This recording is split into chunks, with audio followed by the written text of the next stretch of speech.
I am in Calico Rock, home of the Devil of the Ozarks, the escaped murderer. What do you think about that, Drew? Nothing much. Rumor has it he's been caught, but I've been lied to before. I don't really buy it. Do you, Drew? I don't know. A notorious felon convicted of disturbing crimes including murder and escaped incarceration in Calico Rock. An unsettling documentary entitled The Devil of the Ozarks was previously produced, chronicling his nefarious exploits. Ignoring the escape of a goofy murderer, I decided to plan a fishing trip to Calico Rock for the 4th of July, inviting my cousin Drewbert, who's thrilled by the idea. What do you think about that, Drew?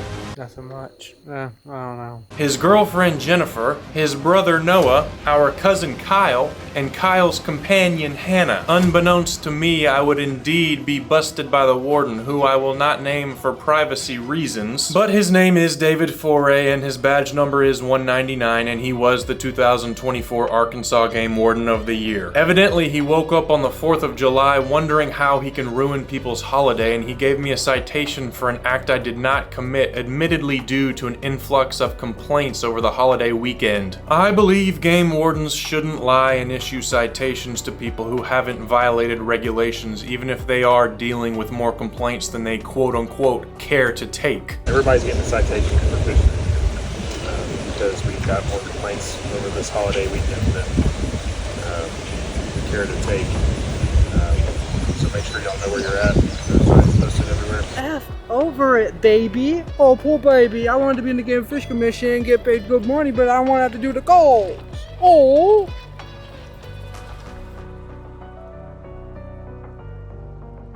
We learned, through a costly lesson, why You're allowed to fish over here, but if you even make a cast 3 feet this way into this area, they will snitch on you, and David the Game Warden will come and give you a ticket. For the moment, we must set aside discussions regarding the contemptible David Foray, whose idiocy is hopefully a matter of collective consensus. Trust me, we'll get into some major details about him later, along with the entire subtitled and analyzed interaction, but we've got bigger problems at hand than David Foray, and I fear that we are in grave danger. A malevolent predator, a murderer and rapist, remains at large in Calico, rendering this unfolding narrative akin to a cinematic tale of horror. It is true that characters in such tales are prone to grievous errors of judgment, and we have indeed committed the first by venturing here, where a perilous criminal prowls the shadowy depths of the Calico woods. Midway through the journey, I figured that everyone present should be questioned regarding their apprehensions about the fugitive murderer. His name is Grant Hardin.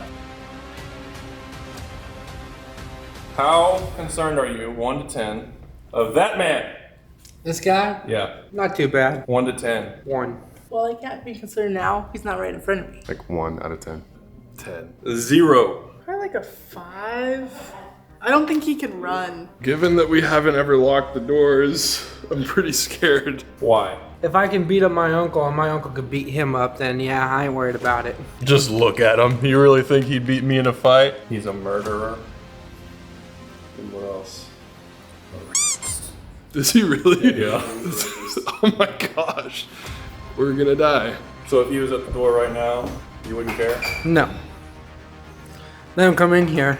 During her interview, Hannah uttered the unimaginable. He just doesn't look like he can run. That's probably why they caught him like a mile away. Yes, I understand that the word on the street is that he's been caught, but I've never trusted the street. For years, I've watched horror slashers like I Know What You Did Last Summer, Wednesday Season 1 and 2, and Scream 1 through 7, noting that there are often 2 perpetrators, both reveling in the art of psychological manipulation. If Hannah is indeed the second killer collaborating with Grant, this must be her cunning stratagem. She seeks to convince us that the culprit was apprehended A mile away. lulling us into a false sense of security. A clever ruse, Hannah, but it shall not go unnoticed. Indeed, with the identity of the first killer established, the possibility that the second killer lurks among us, be it Hannah or another, casts a shadow of intrigue. Behold, prepare to immerse yourself in a chilling horror masterpiece. 6 inseparable companions embark on a fateful fishing expedition to the enigmatic Calico Rock. There, a notorious murderer and rapist, Grant Hardin, has recently escaped. Tragically, only 3 survived the perilous weekend. The recent killings, however, don't match Grant's methods, making the survivors suspect an unknown maniac is working with him. Bound by resilience, the surviving trio welcomes an ally. Together, they continue their fishing expedition, driven by a fervent quest to unmask this elusive maniac, haunted by the chilling fear that this fiend could be lurking among them.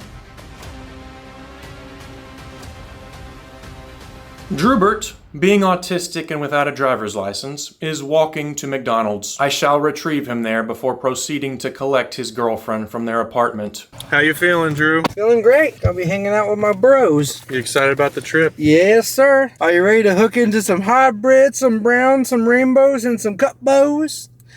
What's a cut bow? Rainbow cutthroat. Oh, yeah. Where a rainbow lays eggs and a cutthroat sperms them. So what are you hoping to hook into, Drew? If you could hook into one thing, what would it be? Big fat hybrid. How big? At least a good 8 pounds. What was my one hybrid I caught on the boat? 6.5, something like that. Yeah. So I'm targeting an 8. I want to break my PB hybrid by 2 pounds. All right, let's see if it happens. Go fast, we scream and shout. Ease in the wind, no fear. Clouds part when she's near. Ride me, Kate. Oh yeah, baby, go. In the sun, sweat drops. Hard wheels, we burn the road. Ride me, ride me, ride me, Kate. Ride me, ride me, ride me, Kate. Oh yeah, baby, go.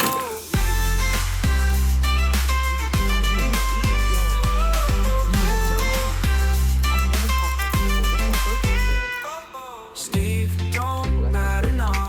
He's a loser, whatever. Steve goes crying a hole. I won, you missed the goal. Her thighs grip me tight. This feels so right. Kate and me pierce me. She rides them all she needs. Ride me, Kate. Oh yeah, baby, go. In the sun, sweat drops. Hard wheels, we burn the road. Ride me, ride me, ride me, Kate. Ride me, ride me, ride me, Kate. Oh yeah, baby, go.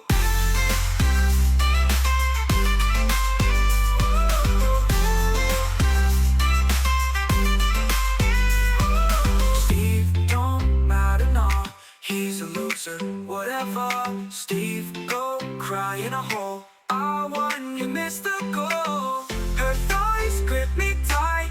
This feels so right. Kate and me pierce me. She rides them all she needs. Ride me, Kate.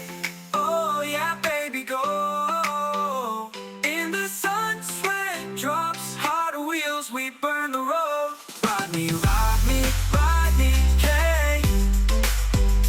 Ride me, ride me, ride me. Now that we have reached the apartment, let us discover the perspectives articulated by Drew's beloved companion. Are you excited for fishing, Jennifer? I am. I am so excited. What are you gonna catch? What are we fishing for? Trout, walleye, bass.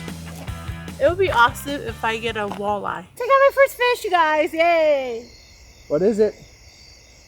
Ooh, a walleye. I really don't know. I've never been fishing, but I'm excited. Have you ever caught one? No, never caught one at all. Never did. This will be your first. Yes, exactly. I'm excited. Drew, who's this creepy guy that lives beside you? Chucky? He asked me if I wanted a hamburger. He made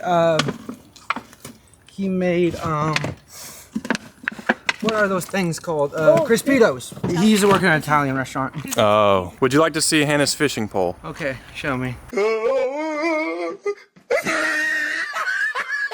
That'll work. It's a dock rod. It'll catch trout.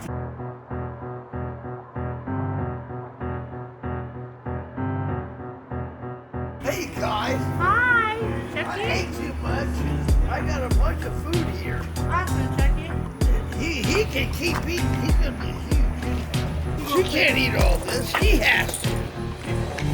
I'm not kidding you. I don't know why they give me so much. Oh, sure. Awesome, thank you, Okay, Chucky. give him a hamburger. The hamburger. Thank you. You're gonna be like 300 pounds when you're 60. Yeah, exactly. Drew, what's up with that weird guy? He's just he's lonely. Oh, poor guy. He's a good dude. He don't mean nothing by it. He's a hippie. He's a Navy vet. He just sits in there, listens to his classics, and smokes weed. He's a good guy. It'll be midnight. Sunday morning, up before the light. Hey, hey, hey, it's a beautiful day. And then you smell the weefer. Oh my. All right, Drew, I got one question for you. What's up? I don't mean anything dirty by it. What? To understand the question I'm about to ask Drewbert, let me provide some context. Before heading to the cabin, we're meeting Kyle, Hannah, and Noah at Between the Buns, a highly popular restaurant in Calico Rock. Drewbert is a regular there. As someone with autism, Drewbert carries a stuffed glizzy dog named Sausage as his comfort item, which I fully support. He's a wiener dog. So I'm curious, has he ever brought Sausage into Between the Buns? Has your sausage ever been between the buns? What is that?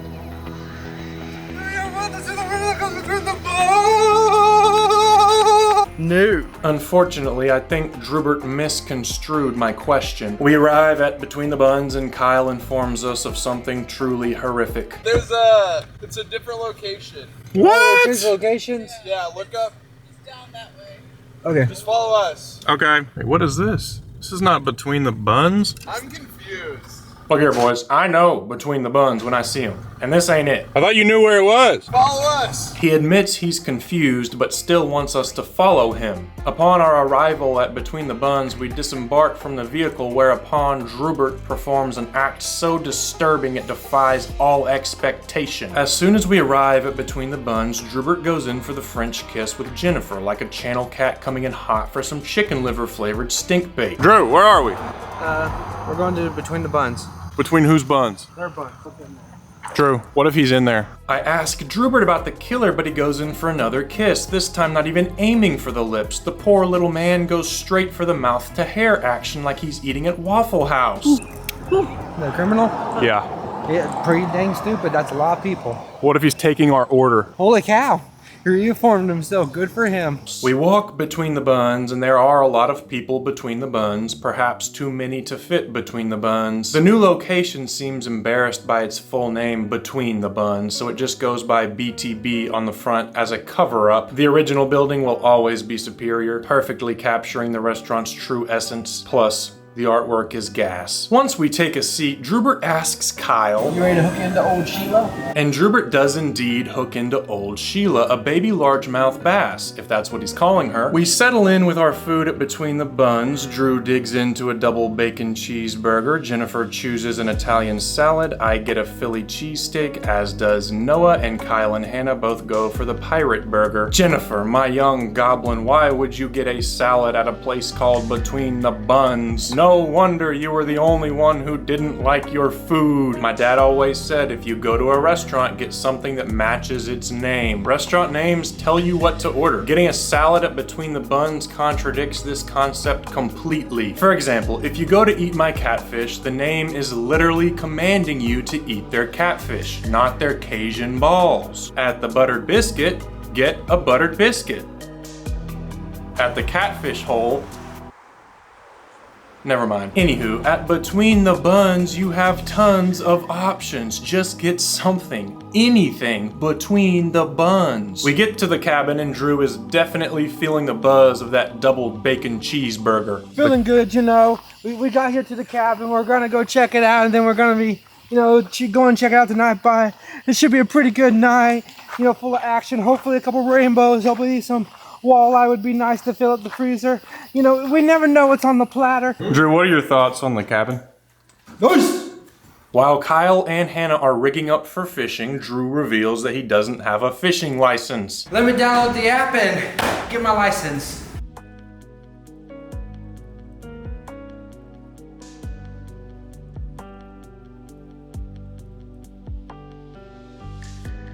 We put Smash Brothers on the TV and Noah in the recliner. Noah is about to refer to Drewbert's girlfriend by an incorrect name. Reza is Drewbert's ex-girlfriend from the Philippines. You and Drew have to share a bed and raise it against one of them. Huh? Nothing. Yeah. Oh my gosh. What a crazy mistake. Hi guys. Yes, how crazy of a mistake that was, Noah, and in front of millions of people in my debut horror movie. The whole world knows your mistake now, buddy. Warning, the following scene shall reside indelibly in my memory, unyielding to the passage of time. The spectacle unfolding before me warrants scrutiny by scholars for millennia hence, perchance in 20,000 years.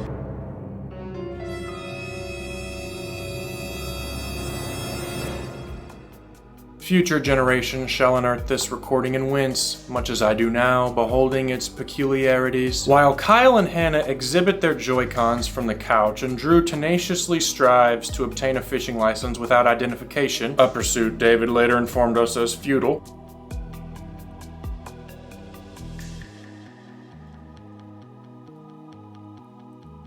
Noah and I uncover the free continental slot machine. All right, Noah, what are we doing? We're gonna gamble. All right, now do it. Let's go. Noah! Oh, dang it! We won! $1. These aren't quarters, these are nickels. We won!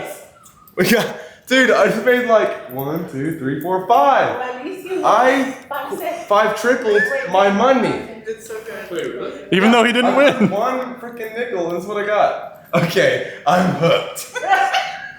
Now you're gonna lose all your worth, Noah. You're gonna lose everything. Noah, be careful. Oh!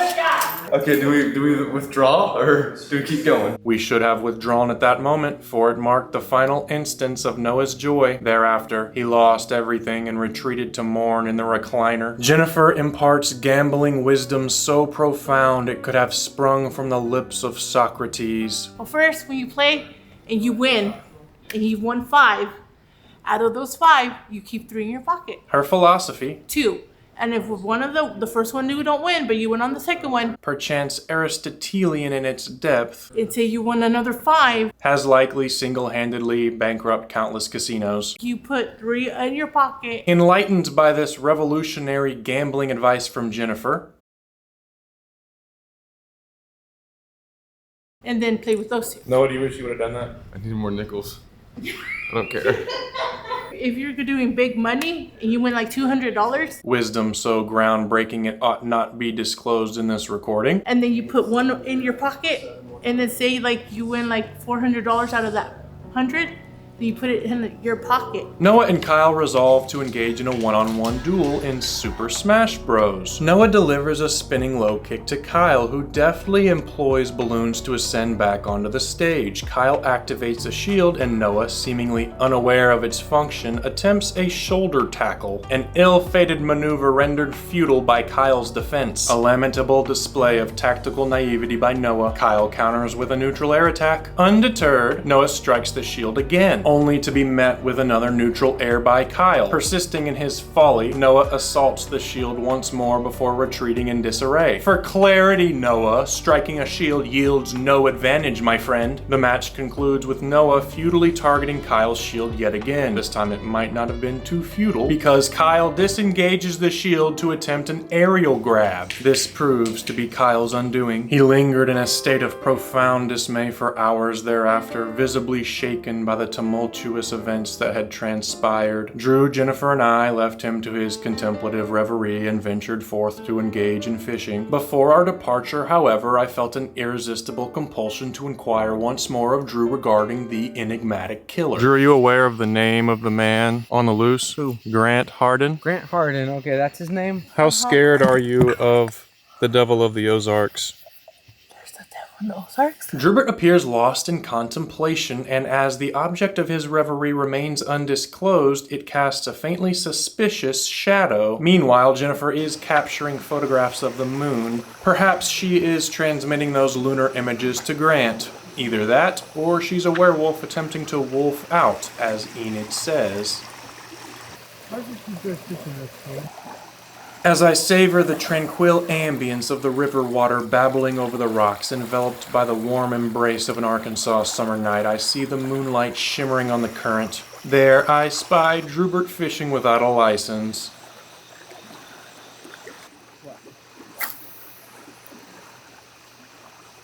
Then I notice a discarded Busch Light can, a poignant reminder of Grant's favorite nightly drink. Could Grant be lurking in these shadows? Might Drewbert and Jennifer have conspired to lure me to Grant's secluded hideout? I shine my flashlight on Jennifer to see what she's doing, and as expected, she's just standing there, menacingly. What you doing? Staring. That answer made me uncomfortable, so I wanted to leave immediately. I say we call it a night. You try to get Big Shiela tomorrow, first thing in the morning. One last cast, one last cast.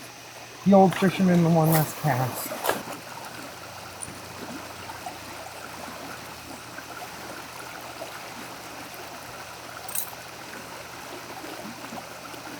Are you done? That was the old fisherman last cast. All right, Drew, you will be looking at the killer. What are your thoughts on him? Ugly mother trucker. Are you gonna light that thing in your hand? No. So we could throw him that day though. Oh. Upon our return to the cabin, Drewbert appears captivated by Hannah's fishing pole, wielding it in the kitchen as though it were King Arthur's fabled sword Excalibur, Thor's mighty hammer Mjolnir, or even Zeus's radiant lightning bolt. Yet, it is none of these mythological or legendary artifacts, if you even want to call them artifacts. Rather, it is a whimsical Scooby-Doo rod adorned with a classic bobber from which dangles a rubber centipede, an unconventional choice. At the close of each evening, I shall have Drewbert perform a freestyle rap, weaving a lyrical tapestry that recaps the day's events. Though he may not appear the part, Drewbert divides his leisure between the river's embrace and the studio's rhythm, adept at both hooking fish and crafting rhymes with finesse. In other words, his full-time job is ripping lips and spitting bars. Here we are at the cabin. Now how did we get at this cabin? Well, it's a long story, but I'll tell it to you quick as I can. We woke up, we knew today was a day. We all decided, we did what we needed to do, did what we had to do. Then we got picked up by the caveman, yeah. We came on down here, went in between the buns. Then we got up in this cabin, went for a little night bite at the river. Didn't work out, but that's okay. We'll go at 'em in the morning, stronger and better than ever. Yeah, staying at the cabin. Calico Rock, Calico, yeah. Where are we going, Drew? Harps, then the gas station, or gas station, then Harps. Let's get in and get out of here, Drew. All right, sir. The way he swings his arm gives me Bigfoot vibes. Conveniently, a fireworks stand is situated in the Harps parking lot. Well, not conveniently for my wallet. I browsed a selection of fireworks and inquired about Drewbert's personal preferences. If I was going to spend the money, I'd get Gunfighter from Hell. The firework lady was exceptionally courteous, graciously providing animated demonstrations of her products. Then she asks Drew how they work. You light them and they go boom. Okay. You light them and they go boom? Thanks, Drewbert. Like, what else would they do? You light them and they go boom. Okay. Once I bought the fireworks, Drewbert had a silly proposal. We should do this tomorrow after the 4th. That way for everyone to go to bed, they just set this Gunfire from Hell off. Bang, bang, bang, bang. Yeah. They think there's some kind of drug deal going wrong or something.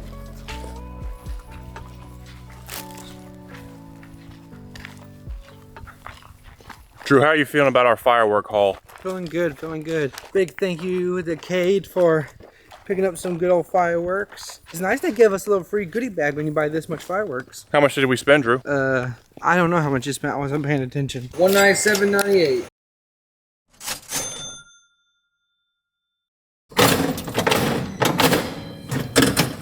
There we go. Oh, 2 cherries. Oh, it went in the vent.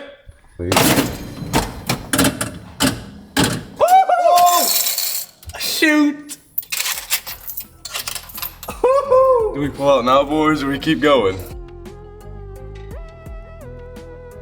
Jennifer, what do you think about our odds of catching something huge? 20 to 1? I would say 18. What are our odds of catching Big Shiela? I'd say it's 50-50. Jennifer revels in the spirited art of dance while Drewbert engages in a fraught struggle with his fishing bait, ensnared within the fabric of his attire. Nothing new for Drewbert. Barb went through and everything. How'd you do that, man? I was taking out the rods. We walked to our spot to engage in piscatory activities, and in retrospect, it is a blessing that Jennifer refrained from casting bait into the water once we got there. Jennifer, did you forget to get a fishing license? Yeah?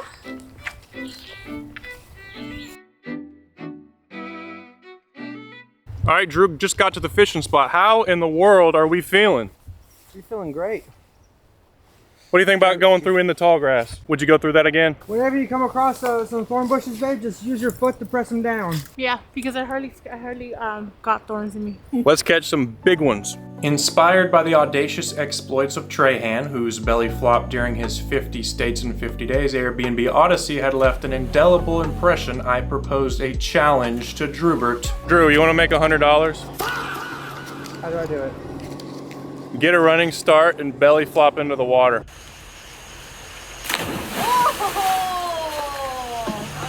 Hey babe, can I make $100? Drew! That wasn't really what I had in mind, so I told Drewbert to redo it, and he started coming up with some crazy excuses. And I don't have my medical card. I don't even know if my insurance's still active. Guess maybe the less you see of me, Cade, because look at that current. Drewbert was prepared to relinquish all reservations and risk it all for the sum of $100, which he would later spend during the next 2 days on deli fare and energy drinks. Drewbert, a veritable Superman, finds his kryptonite in financial instability, yet the river's embrace offers the path to overcome it. Drewbert and Jennifer's fortunes had waned, but Drewbert's spirit burned with the resolve to reverse their plight. The river's chill and the potential sting of foot pain were trivial compared to his determination.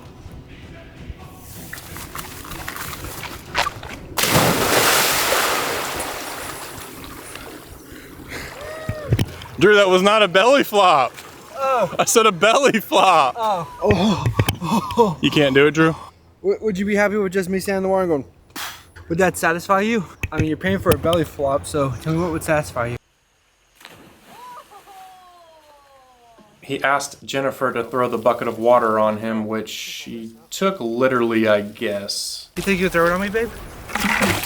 After years of relentless pursuit, Drewbert successfully captures his first ever river bass. My first river bass. I've never caught one of these.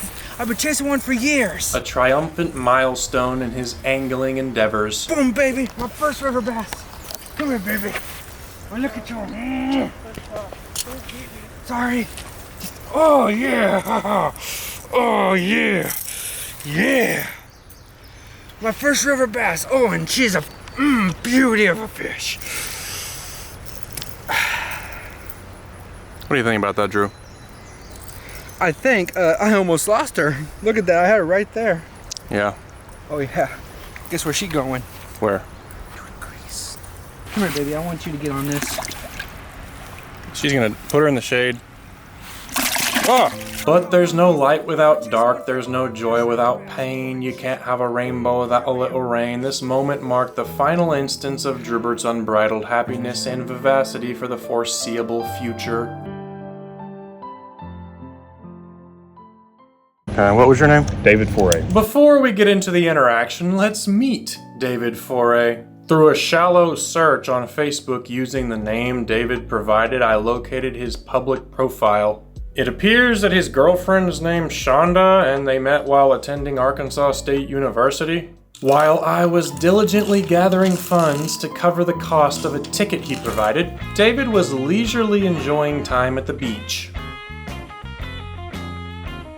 Further investigation led me to an old YouTube channel of his. Initially, I mistook it for a more prominent one, but given his millennial background and government employment, it seemed unlikely that he would amass millions of views. Instead, I found a decade-old video where he expressed dissatisfaction with a cooler he had purchased. Okay, the date is May 20th, 2015. I just got back from Sam's. And I bought the Igloo Sportsman 55, you know, one of the alternatives to a Yeti and whatnot. And I read a bunch of good reviews online. And there was a couple that, you know, weren't so good, but I said, you know what, I'm gonna try it for myself and, you know, take it home and look at it. So I looked it all over. Everything looks really good on it. You open it up, it's It's got the seal and whatnot, same thing as like a Yeti has. Good features on it. So one of the things I seen online was, you know, there was gaps in the insulation in the walls and whatnot. So I said, all right, well, you know what? I'll just put a flashlight in it myself and see what I find.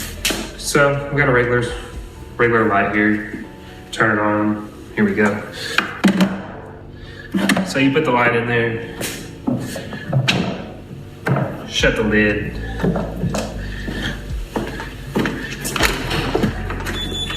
Over here, turn the lights off.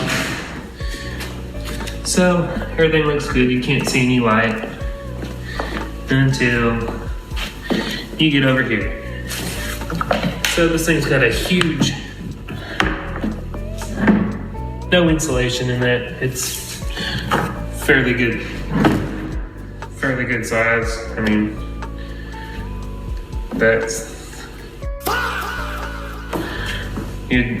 I don't know how many square inches it is, but I mean, it's pretty significant for a $230 cooler that's marketing as a Yeti.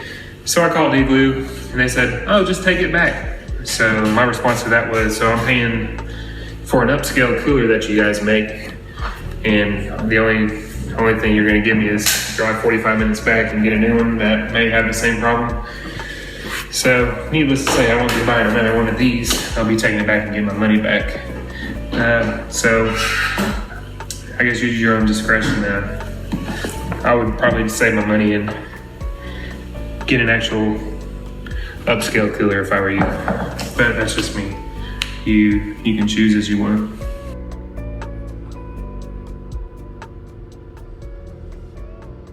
Most ironically, my research uncovered a review David left for J.R. Shellnut Construction LLC, in which he, likely referring to himself and Shonda, described hiring a company that absconded with their payment without completing the contracted work. This revelation is particularly striking for two reasons. First, it is unsurprising that David would pay for services in advance, a decision that aligns with a pattern of questionable judgment. Second, and more pointedly, this mirrors the very behavior he exhibited toward me. David accepted my payment and failed to perform any work on my sun-warped damaged shop. I don't even have one, but that's besides the point, while also falsely accusing me of actions I did not commit. When I pulled up here, everybody was casting out here. I watched you guys. Yes, I watched every single person cast up here. Are you really disputing that?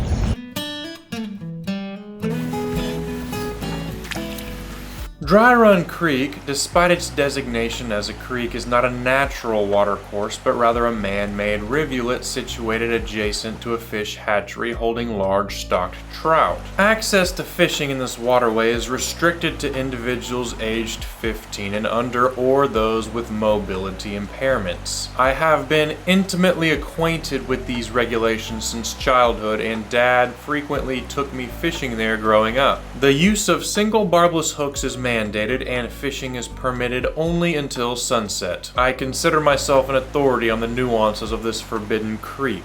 David, accompanied by a group of zealous informants, is presently issuing citations of $220 each to our party for fishing as adults in what he claims is Dry Run Creek. However, this assertion is highly contentious, as the location in question is not the creek itself, but rather the confluence of the Norfork tailwater and the restricted creek, which constitutes a public river access point. The true Dry Run Creek is distinguished by a boardwalk that spans its length and is accessible only via two designated entrances, one adjacent to the campground and the primary one beside the hatchery. Thus, the claim that we were fishing in Dry Run Creek is at very best debatable, given that our activities occurred at a publicly accessible river confluence. David persistently references a sign in the vicinity that purportedly prohibits fishing in this area. However, this location is unequivocally a public boat ramp, and the sign in question is intended to caution boaters against navigating into the restricted creek. It does not prohibit fishing at the public river access or the boat ramp. Nevertheless, David asserts that the sign's purpose is to forbid fishing in this public area. Additionally, Drew is fishing without a valid fishing license or a trout stamp. Let me download the app and get my license. During the exchange, exchange, Drew disclosed to David that he was $700 behind his rent, and consequently David refrained from issuing him citations for fishing without a license or a trout stamp. Instead, David issued Drew a citation solely for fishing in the restricted creek.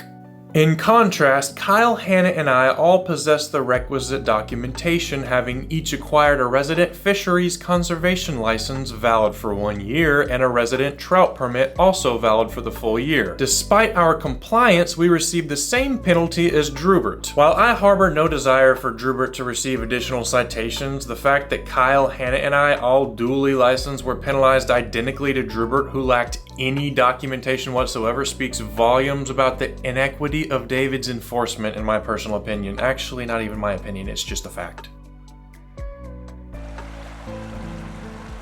I sincerely hope you're reading this, as it appears you may prioritize your own interests and those of your immediate family above all else. While I am willing to extend my forgiveness, I feel compelled to convey the considerable distress your actions have caused. Your decision to issue citations has placed us in a most unfortunate predicament. Kyle was forced to cover the cost of both his and Hannah's fines. Likewise, I was burdened with a fine for an alleged infraction I did not commit, a charge I find utterly unjust, particularly given your stated rationale that you were receiving excessive complaints about the so-called issue over the holiday weekend. What I'm going to do, everybody's getting a citation for fishing because we've got more complaints over this holiday weekend than we care to take.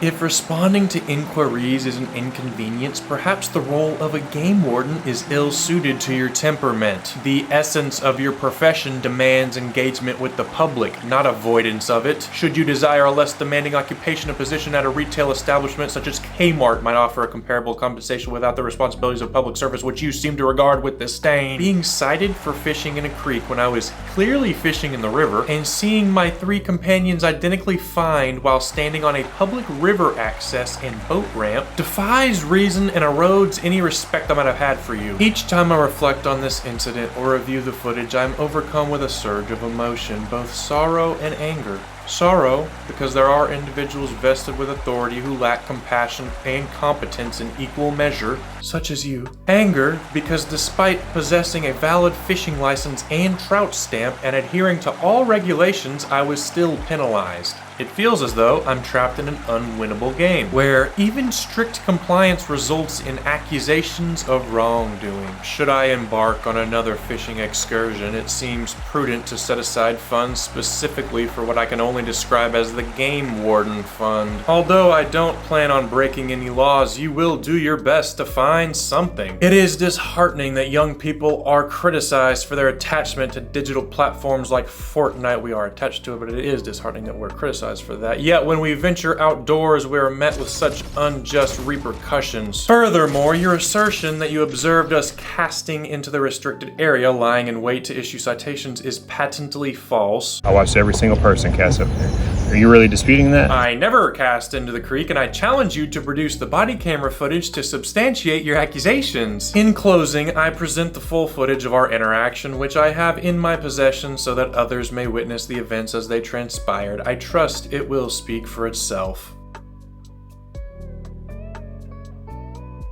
To commence the video footage in my possession, he gazes at me and inquires with marked sternness, "How are you related to them?" while gesturing with his thumb towards Kyle, Hannah, and Noah. This inquiry is idiotic, as he has no discernible need to ascertain my familial connections to anyone. Cousins. Then he inquires, "How old are you, sir?" How old am I? 26. You still have my ID? Yeah. How old are you? I am 25. Then he asks for Drewbert's address. What's a good address for you? Like he's a salesman for HelloFresh needing the address so he can ship food directly to Drewbert's door. What's the zip code out there? Do you have an Arkansas ID? Do you have a current driver's license? I have an ID, it's not on me though. Okay. Is it a driver's license or ID? State ID. Is it suspended? No, I have a state ID, I don't have a license. I'm working on a license, driver's license. Drewbert told David multiple times that he does not have a driver's license and all he has is an ID. And David just kept on asking the same question, asking if his driver's license was suspended. Well, no, David, it's kind of hard to have a suspended one if you don't have one at all. So clearly you can see from this clip that you just have to keep on spoon feeding him the answer like a baby until he finally gets it. Let's get something for you. Let's get something for you. Let's get something for you. He asks like a 7-brew debutante co-ed, courteously requesting contact details to record loyalty points. Have a good phone number for us. What I'm going to do, everybody's getting a citation for fishing because we've got more complaints over this holiday weekend than we care to take.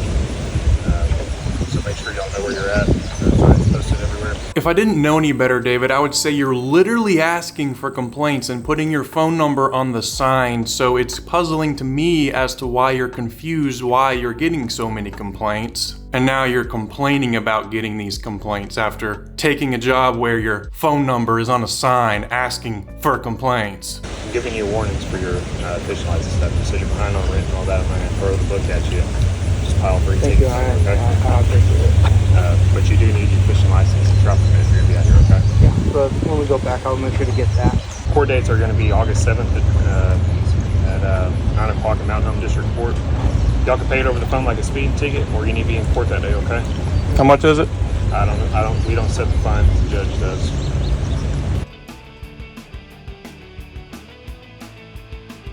Or do we collect any of the fines that goes to the public school system? Y'all need to call this number on here and take care of it over the phone like a speeding ticket, or be in court that day. If you don't do either one, they're going to suspend your driver's license, issue warrants for you, okay? Okay, I can do it over the phone. These are 6-point assessments against your hunting and fishing privileges here in Arkansas and 48 other states, I believe. So if you get 18 points within a 5-year period, y'all are subject to suspension, okay? Have y'all ever had game and fish citations in the past? Nope. No. This will be my first citation ever. I've always been by the book. No. And you're getting a huge break on this hunting or Fish trout license, permit. Yeah, because that's like a $300 fine.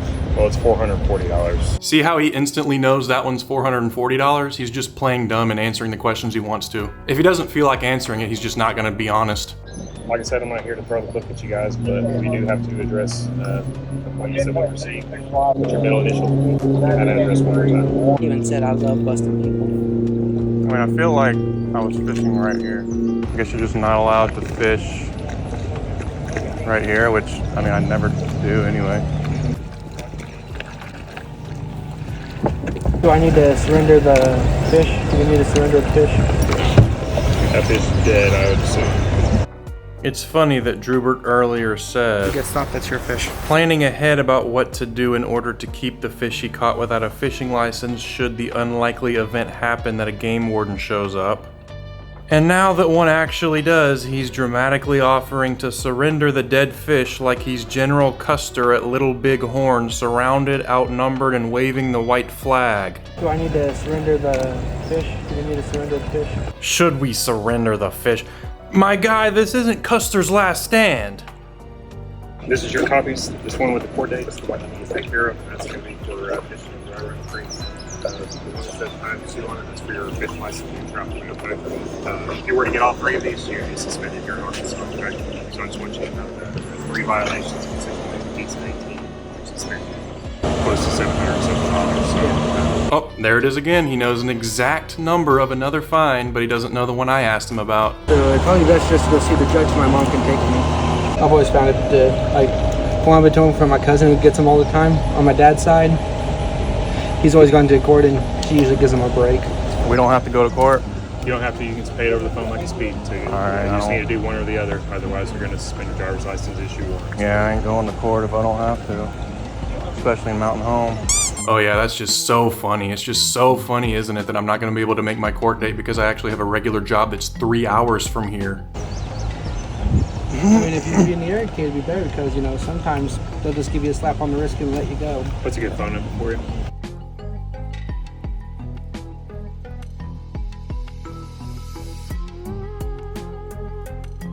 I'm starting to think that David moonlighted as a 7-brew barista in a past life.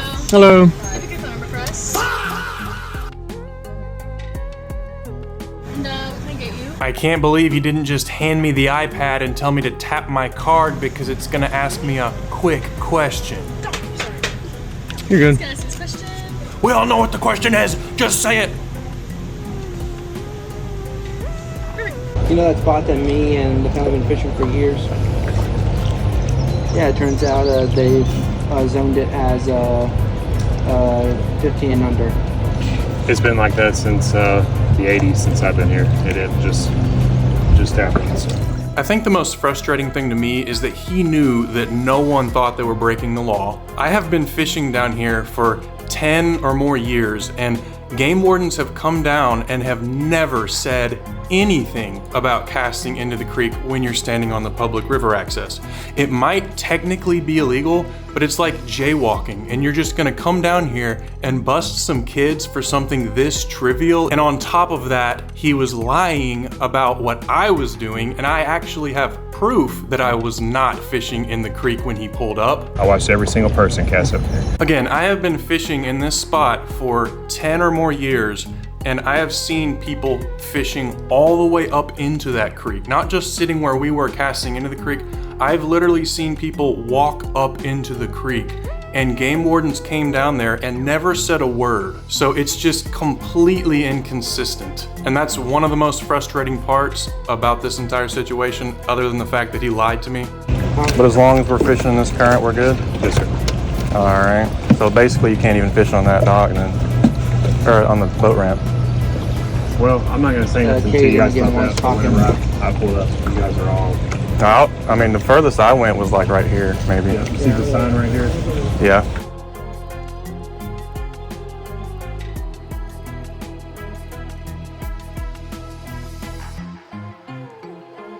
Yeah. All the way over to this point, that's all dry room.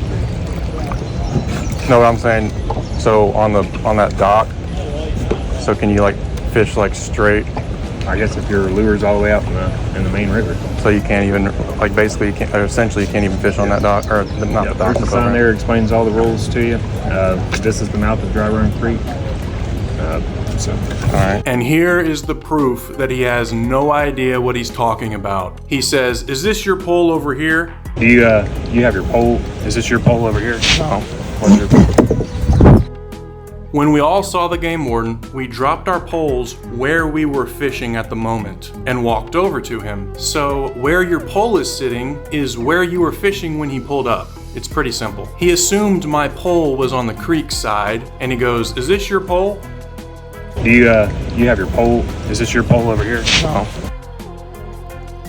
It wasn't my pole, it was Drewbert's pole. I went and got my pole, and it was sitting all the way over to the riverside, not even close to the creek. So the fact that he's saying when he pulled up I was fishing in the creek is just a complete lie, because he doesn't even know where my pole is. You see how that makes zero sense on his part? So that's really proof that I was not doing what he claims I was doing, and it's pretty frustrating that I wasn't able to go to court and dispute this. A 6-hour round trip to the court on a work day is just not gonna happen.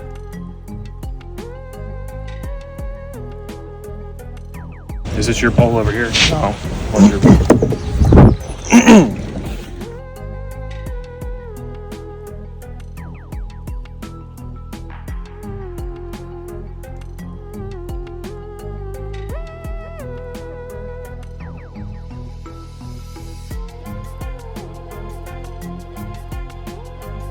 This?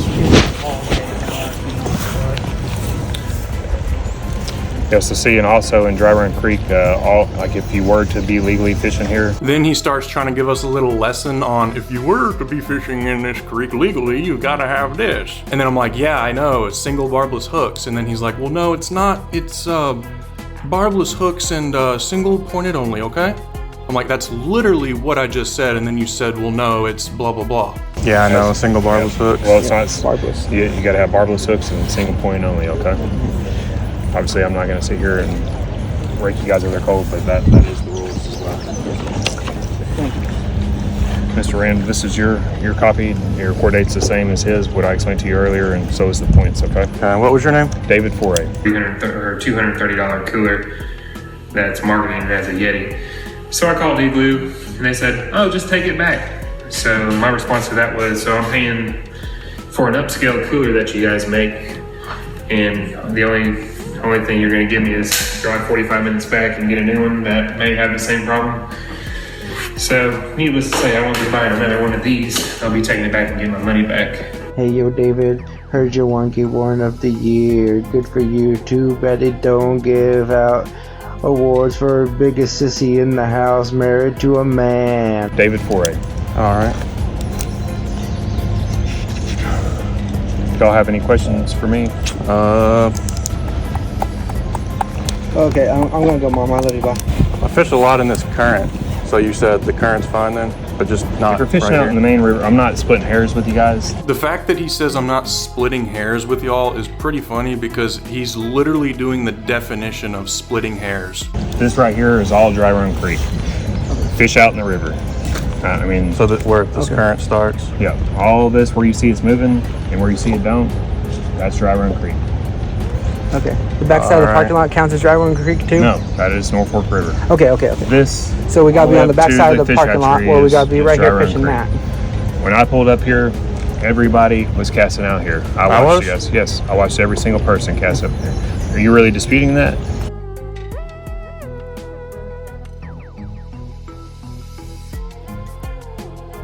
Whenever you pulled up, I thought it was over there.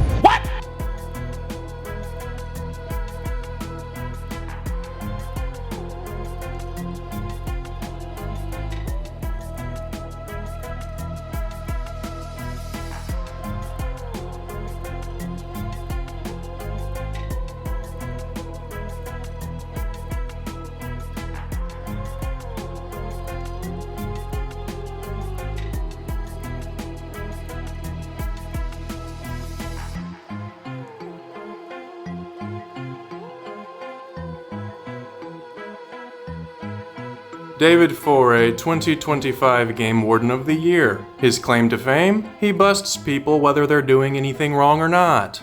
Everybody was casting out here. I watched you guys. Yes, I watched every single person cast up here. Are you really disputing that? Whenever you pulled up, I thought it was over there. Drew, how do you feel about David? He can shove it. I don't like how he lied to you. About what? Saying that you were fishing in Dry Run. Yeah. When clearly you were in blank and not.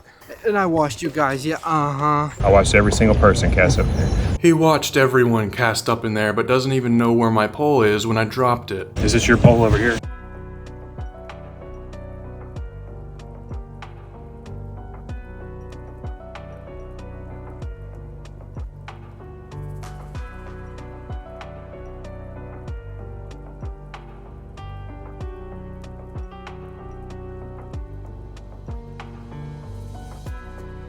Are you mad, Drew? About him lying to you? Yes. About the ticket? Effing stupid. What do you want to do? Just get a cold drink and forget about Officer David? You want a cold drink? I'll buy you one. Did you hear him like flat out say why we're dealing with this is because I'm tired of all the calls we're getting about people violating this? Did you hear him say that? Yeah, something like that. Everybody's getting a citation for fishing because we've got more complaints over this holiday weekend than we care to take. Yeah, so F over it, baby. Oh, poor baby. I wanted to be in the Game Fish Commission and get paid good money, but I want to have to do the calls. Oh. We go to the Y store and get a cold drink, and Dwayne offers to sing Christmas carols to cheer me up. Silent night, holy night. Oh. In the Y store, they do indeed charge you money, but they actually give you something in return, unlike some people. Dwayne informed me that there is walleye in the river, so that's what we will be targeting for the rest of the trip. I leave and see Drewbert standing like a weeping angel drinking his Pepsi. What's up, bro? I don't even know if it's just me, but this image is just... It looks like he's not even moving. I don't even know what he's doing. Indeed, Drewbert underwent a profound metamorphosis, transitioning from his once vibrant and animated self to a melancholic, aloof, and apathetic shadow of his former being following his encounter with David Foray, badge number 199. You wanna go down to Dry Run? Whatever you want to do, it's your car. Behold, the true Forbidden Creek, a place readily distinguishable from the public river access where we faced the Warden's rebuke for our fishing endeavors. This is no ordinary waterway, but a purposefully engineered stocked stream thoughtfully created for the enjoyment of children and those who can't walk. Yet David Foray is precisely the sort of callous parasite who would without hesitation penalize a devoted father for tenderly teaching his young daughter the delicate craft of fly fishing. Do your job, but if you're gonna lie, just don't lie. Following our visit to the Forbidden Creek, I escorted Drewbert to a cafe in an effort to lift his spirits with a cup of coffee. But his lingering discontent was evident as he struggled to articulate coherent thoughts. You excited to get some coffee, Drew? Okay, I'm probably not gonna.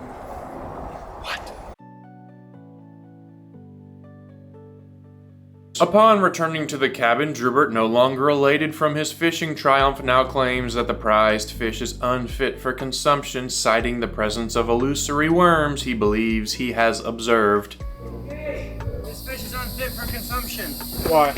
Look at the gills right there in the skin. I find myself utterly perplexed by Drewbert's assertions, as his concerns appear to lack any discernible foundation. He's got worms.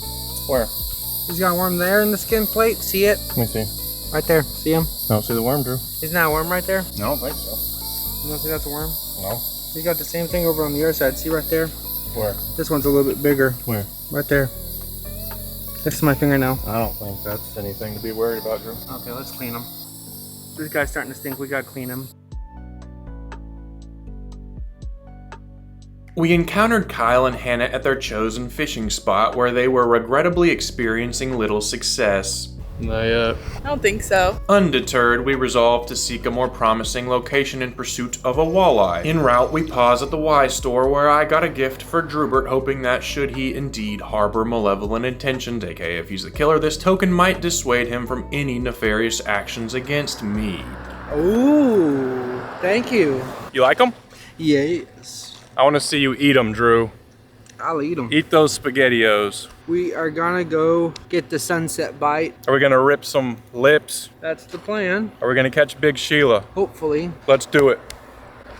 Right here, Drew. Upon arriving at the fishing spot, we were confronted by yet another unwarranted intervention from two boomer snitches who had summoned the authorities for reasons unbeknownst to us. The officers detained us for approximately 5 minutes, barring access to the fishing spot without offering any explanation. Look at this dude. Why can't people just mind their own business? Upon reaching the fishing spot, I successfully landed a 19-inch rainbow trout, a specimen of respectable proportions, though not exceptionally large. Shortly thereafter, I landed a fine walleye and instructed Drewbert to capture a close-up photograph. Inexplicably, he chose to position the camera directly inside the fish's mouth.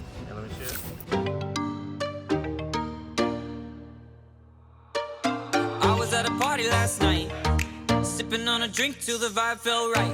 Then I made my way to the lights, put my hands up and I danced like Michael. Ooh, there's no sense in going down for you. Ooh, no. Ooh, yeah, yeah, yeah, looking like a fool in the club. So this is what we came here for, isn't that right, Drew? Yep, that and the white bass. What does she read? I'm calling 2. As we departed from the fishing spot, my suspicions regarding Drewbert's potential as the killer deepened. The devil of the Ozarks is lurking, Drew. I can sense his presence. I got a strap. Ah! Ah! He's on me! To gauge his reaction, I cunningly suggested that Grant, his presumed ally, was standing upon a nearby rock. There he is, Drew, standing on that rock. Let's go, Kate. Let's get back. Drewbert's response was one of marked indifference, leaving me uncertain as to its significance and pondering the enigma of his true intentions.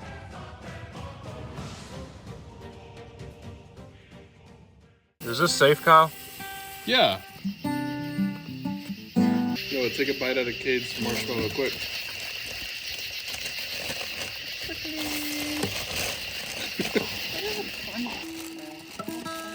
The what? What? Both of them? Yeah. What the frick? You dropped? You're sharing with the fire, huh? The fact that you knew what I was saying when I said wah, wah, wah, wah. I use context clues. I looked at your campfire fork. You know the Gorons in Zelda that like live in the volcanoes and stuff? Mm-hmm. It's like a Goron s'more. Okay, you all are. Kyle, what do you think about Drew's free food? It's a dream come true. Drew? What? Kyle's helped himself to your free food. I don't care. Good. So did Noah. Upon our return, Kyle set off a spectacular grand finale, yet a nagging thought continued to trouble me. Earlier, Kyle and Hannah had been reluctant to abandon their Calico fishing spot, and Noah was completely engrossed in watching Shark Whisperer. I also learned that Jennifer was reportedly asleep during the time in question, and her sleep provides no verifiable alibi. Consequently, Drewbert and I were the only ones who ventured out to fish that evening. While it is conceivable that Drewbert accompanied me with nefarious intent, the fact that I remain unharmed renders this theory improbable. The absence of verified alibis for Kyle, Hannah, Noah, and Jennifer during our absence raises concernable suspicion. In our absence, they had ample opportunity to engage in any manner of activities. It bears mentioning that the only way to definitively eliminate a suspect is to confirm their demise, and right now, Grant's accomplice may well lurk among us.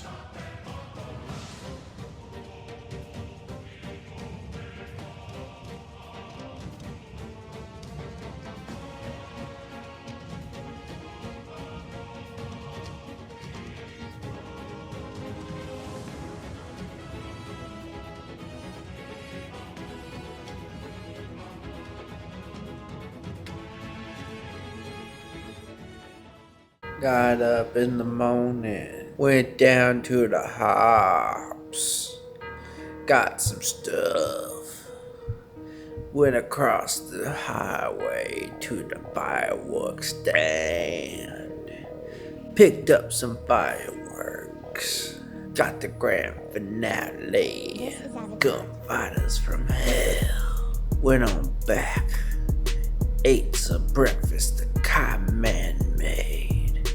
Bacon, eggs, pancakes. Went fishing.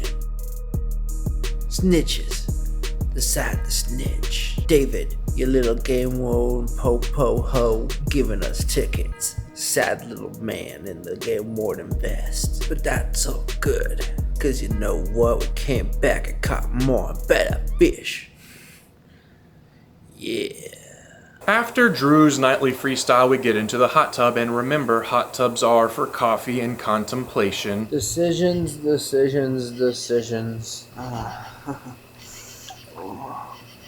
What in the world? What? What?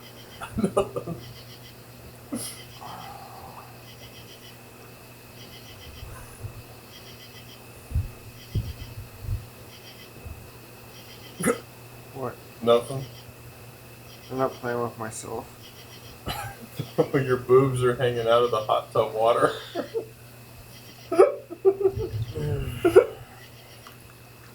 Alright, Drew, honesty time. What? Would you rather have a cabin with a hot tub or have a cabin on the river? Oh. Decisions. Man, it's a hard time choosing this nice luxuriousness. Because if, we get in pain while we're out there, well, too bad. But if we have the hot tub, not too bad. We can soak and relax our pains. But then, there's the inconvenience of having to drive. Let me ask Jennifer. Hey, baby.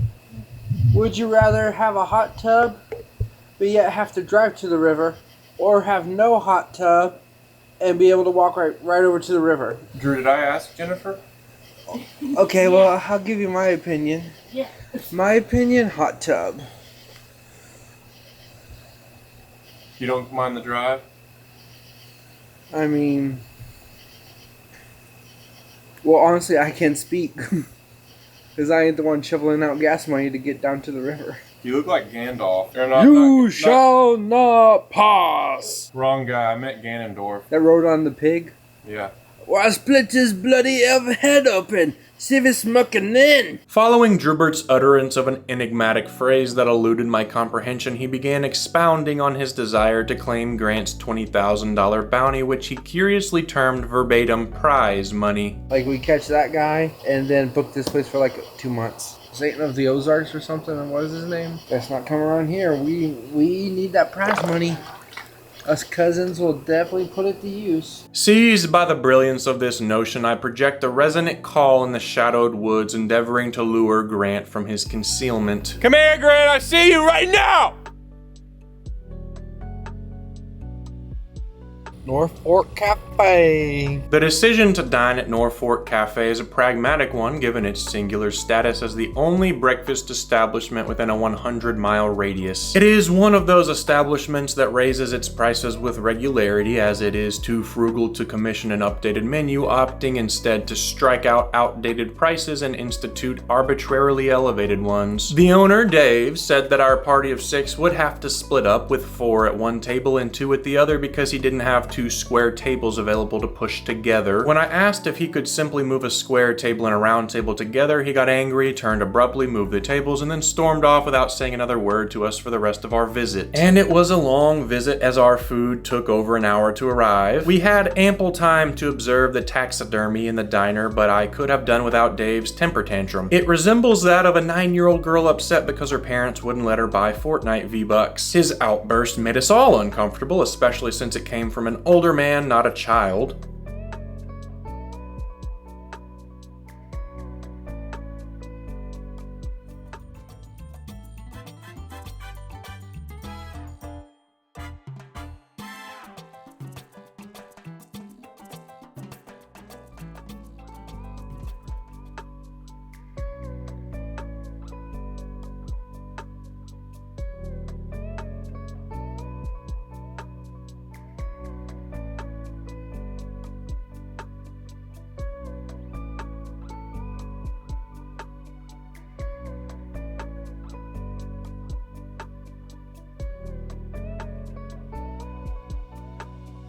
Any bites, Kyle? Not so far. No, not yet. I think I'm just catching rocks. Any bites?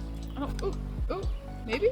Disquieted by the peculiar demeanor of Hannah and Kyle, who lingered with an unsettling air at their fishing spot, I resolved to depart, my suspicions mounting. Their behavior, ostensibly innocuous yet tinged with conspiratorial undercurrent, suggested they might be colluding, perhaps in concert with Grant, or that Hannah alone could be his clandestine ally. As I traversed the grounds, I came upon Drewbert inexplicably reclining upon an outdoor table, his posture radiating an odd nonchalance that only deepened my unease. Drew, you ready to go? If you want to keep fishing, bro. It's way too hot.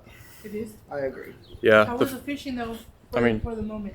Terrible, because the fish don't really bite when it's, especially during the summer, the fish don't bite at 12 when it's 95 degrees outside. But later on when the sun kind of goes down. The only Yeah. type of fish you catch in this kind of heat, babe, is fish that are desperate because they're trapped, and Or they're hungry. panfish. Let's go. And Why did it take you so long to take a shower? Because I didn't know how to turn it on, so I had to take a shower with the bottom on and not the top. So you were looking for the knob? The knob to turn on the shower head.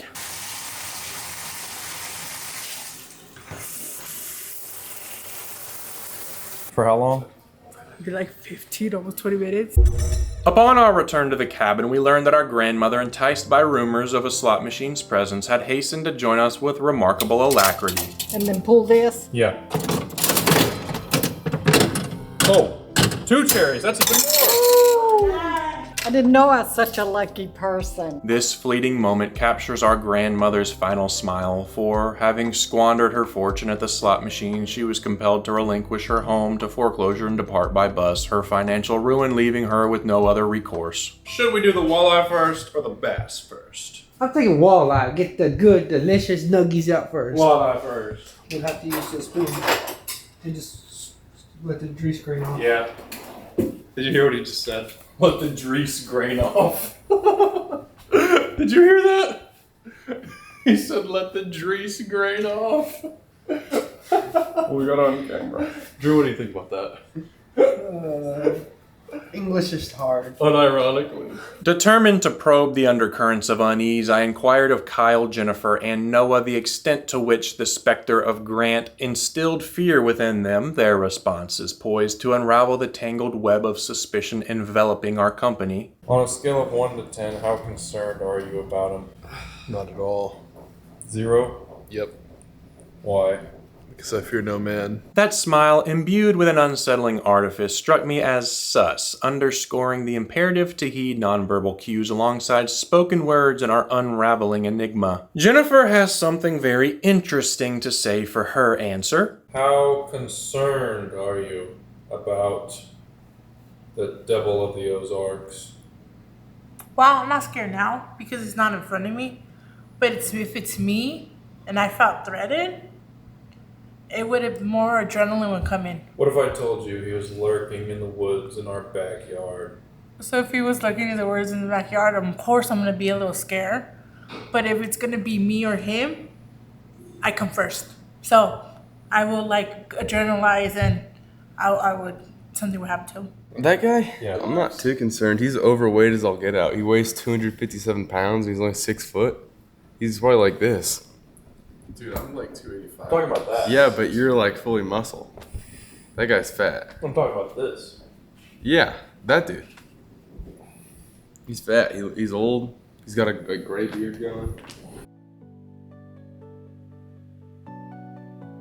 As we walked to the fishing spot, I noticed a doctor's glove on the rock that wasn't there before, which reminds me of something. This actually was a little disturbing. I did not plant that there. I don't know where it came from. We might have a problem. You see that surgical glove up on that rock?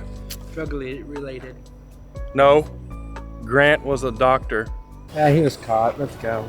Alas, Hannah's earlier utterance of the forbidden phrase, They caught him like a mile away. now echoed by Drewbert, Yeah, he was caught. Let's go. cast a shadow of treachery over our gathering, raising the disquieting possibility that both might be conspiring with Grant. Only time shall unveil the truth, yet their words, at the very least, resonate with a profoundly disturbing undercurrent. As we descended to the river's edge, Drewbert was besieged by vivid recollections of David, now a spectral figure akin to a dark wizard haunting his thoughts and tormenting his dreams. I was just talking to Jennifer about how David said, oh yeah, you know, we got stitches that stay out here most of the year at the campgrounds. It's real nice, you know, they keep an eye out for us and they let us know when there's someone doing it.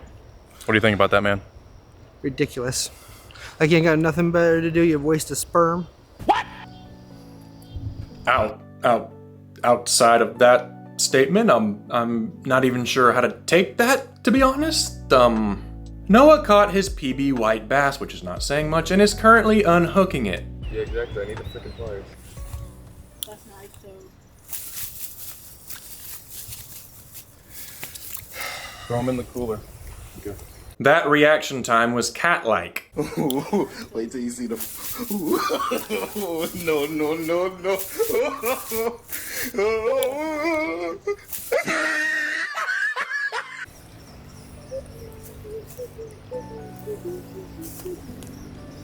There we go, boys. First catch of the day. Hold on. Imagine being a fish, hooked by a Fortnite-obsessed teenage Zoomer, only to hear GG's as you're tossed on ice.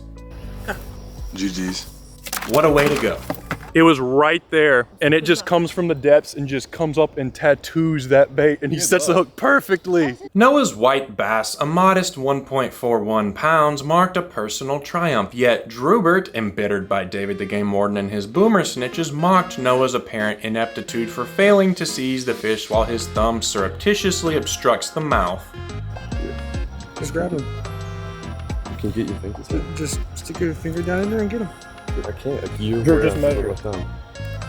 Here, just slip your thumb from the side like how mine was. How I just did. Undaunted by Drewbert's derisive taunts, Noah deftly seized the fish, its length 15 inches, a remarkable feat for so inept a fisherman. 15 inches. What's up? The sun just set, and look what's on the ground. Caught another walleye. I caught on my dad's favorite walleye lure. Look here, these idiots are really dangerous to mess with, and you do not want to get a hook in your hand. Drew Balloon puts everything on the line to help me unhook this fish. Drew, stop. Stop. You don't have to do this, Drew. Get it. What a hero. Luckily, it was unhooked by the tip of a single hook. Okay. Take. I was gonna say take the rod, but. Who's got it? Okay. How big is he, Drew? Drewbert. Drew scoop. 1.76. Okay. Let's get a measure on him and put him in the cooler. 17. Nice. Trust me, he ain't going nowhere, babe. This sucker ain't going nowhere. Drew basically treats walleye fish like Gollum with My Precious. With a swift yank, Noah extracted from the river a fish hitherto unseen in these waters. Dude, that's a smallmouth. Smallmouth? What? Where's the pliers? The fish twists like a tornado as Drewbert tries to grab it, only to get scolded by Noah. Drewbert, can I see my fish? Can you put them back down on the ground? Thank you. Oh. Somehow, when Drewbert's younger brother bullied him into dropping it, the treble hook came out of the fish's mouth, something I've never quite seen before. Oh, Drew got it. Drew, why do we have to weigh every single fish? I'm just curious. Sorry, I didn't realize you meant by the line. I apologize. It's okay. It's not okay, but it's okay. Ah! You okay? Dude. It's not okay, but it's okay. Ah! You okay? Dude. Yeah, just put him in the cooler, Drew. I'll get the biggest catch of the night. I land another whitefish, and though Drewbert, unlicensed and thus barred from fishing, adeptly assisted Noah and me in securing our catches, his exemplary skill as a deckhand briefly tempered the disquiet within our fractious cohort. That one's got some power to him. What's a little rainbow? Yeah, let's throw him back. Yeah. Let's flip his hook off. Ah, get it. I think he's dead. He's not dead. He's alive and well. Grant? As we go through the shadowed forest, I quietly ask Noah if he sensed the lurking presence of Grant, a question that deepened the disquiet enveloping our wary cohort. Do you sense the presence of Grant? Who the frick is Grant? Devil of the Ozarks? No, I actually don't. Is it going right here? No. Where does it go? Right here, hold on. Right there? Yeah. All right, Drew, you gonna win? You better win, Drew. It didn't work. Harder. I don't want to break it. Noah. I put 10 cents. Drew, you put 10 cents? Yeah. It's a nickel. Oh, it is? He broke it. Well, I got a nickel in there. Huh? Not paying for that. GG.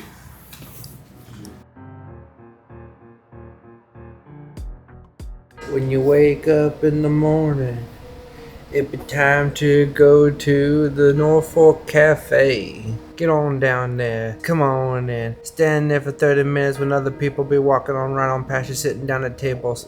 Then they finally sit you, but then say, hey, y'all gonna have to sit separate. Or could we scoot the tables together? Acting like we're the idiots. Get over yourself. Going on down to the river for a minute, checking it out. Wasn't too bad. It was a day. Come on back, played some Smash Bros. Had a good time. Hung on out. Went down to the river again for round 2. Caught a walleye, 2 white bass, a trout, and a smallie. Came on back, watched the Minecraft movie. It was banging. Hey, Drew. Herein, I present the final tally of the fish body count thus far, alongside the rankings of each crew member.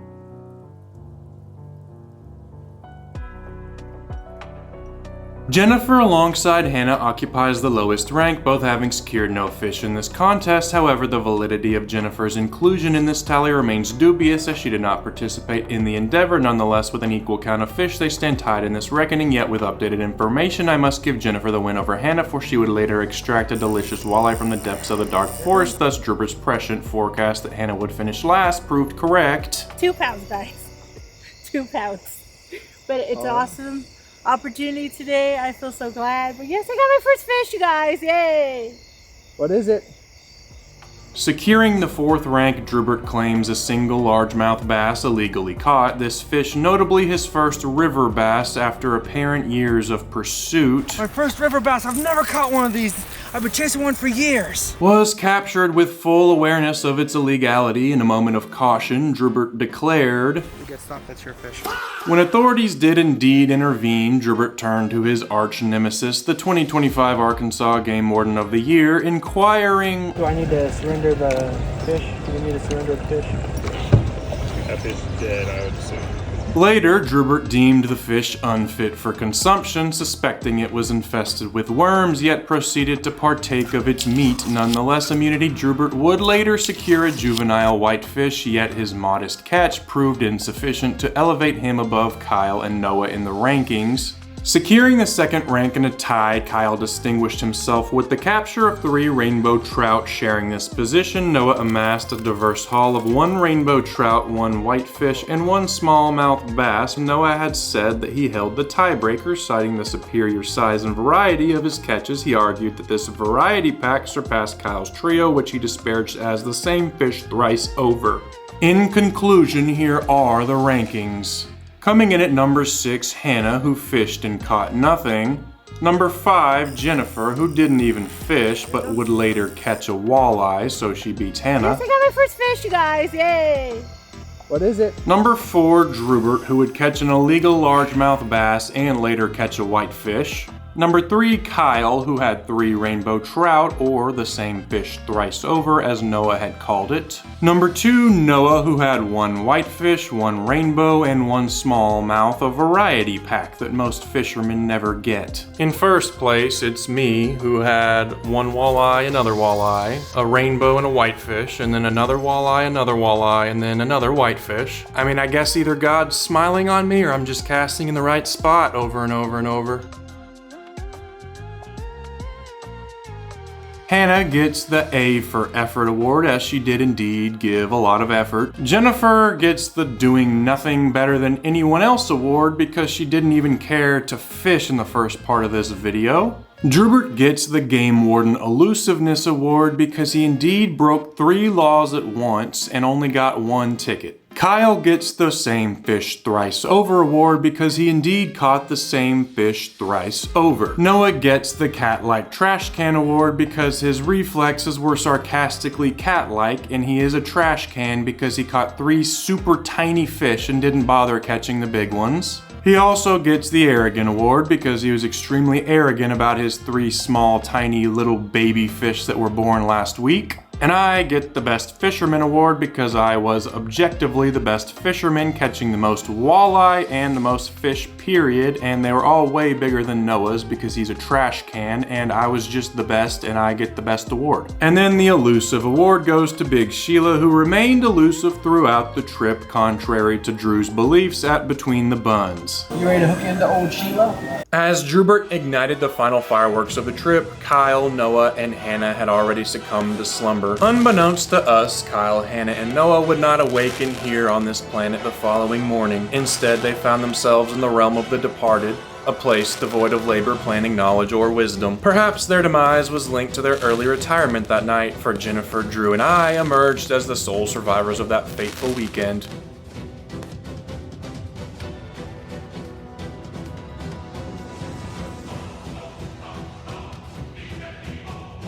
In time, Drewbert, Jennifer, and I would welcome another companion to our diminished circle, hoping this new ally would bolster our resolve in the struggle against the killer that took the innocent lives of our poor friends. Faced with the grim reality of 3 heinous homicides, potentially perpetrated by Grant or an accomplice yet unknown, we stand poised to swiftly evacuate this treacherous abode.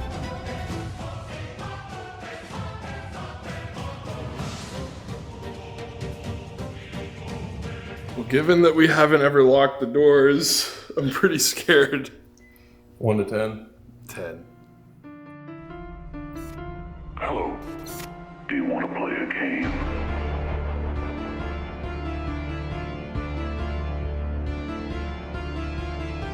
Tragic tidings have befallen us. 3 of our companions, Kyle, Noah, and Hannah were discovered deceased, their necks fractured with surgical precision and heads shrouded in grocery sacks, their remains having washed ashore along the White River. Authorities have dubbed this enigmatic perpetrator the Sacker Cracker, a moniker evoking a fallen chiropractor's macabre expertise in the art of cervical manipulation.